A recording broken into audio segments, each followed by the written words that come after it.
नदी के किनारे एक पुराना ग्रामीण गांव था। वहां के सभी घर कच्चे थे, मिट्टी की दीवारें और खपरेल की छतें। शाम ढलते ही गांव की गलियां सुनसान हो जाती।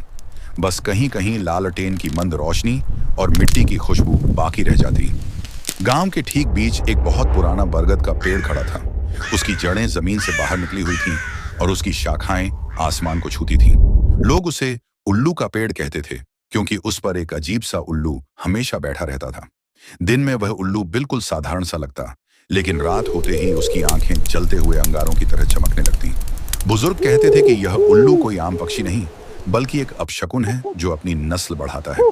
हर अमावस्या की रात, जब पूरा गांव गहरी नींद में डूबा होता, उस पेड़ से नवजात बच्चों के रोने जैसी आवाजें आती। आवाज इतनी दर्दनाक होती कि दिल कांप उठता, लेकिन सुबह पेड़ के नीचे कोई बच्चा नहीं मिलता। सिर्फ नरम मिट्टी पर छोटे छोटे पंजों और नन्हे हाथों जैसे निशान दिखाई देते। एक रात चरवाहे का बेटा गांव से गायब हो गया। सुबह लोग उसे ढूंढते ढूंढते बरगद के पेड़ तक पहुंचे, तो वहां मिट्टी ताजा खुदी हुई थी और पेड़ की जड़ों से हल्की सी हरकत महसूस हो रही थी, जैसे कोई सांस ले रहा हो। इसके बाद गांव में एक एक करके बच्चे बीमार होने लगे। रात को कच्चे घरों के दरवाजे अपने आप चरमराने लगते और छतों पर किसी के चलने की आवाज आने लगती।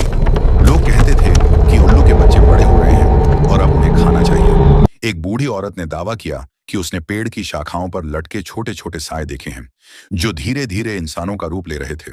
उनके मुंह से उल्लू जैसी आवाज निकलती थी और उनकी आंखें अंधेरे में चमकती थीं। आज भी वह गांव वीरान है। कच्चे घर टूट फूट चुके हैं, लेकिन बरगद का पेड़ अब भी खड़ा है। रात के समय अगर कोई वहां से गुजरे, तो उल्लू की आवाज के साथ एक फुसफुसाहट सुनाई देती है।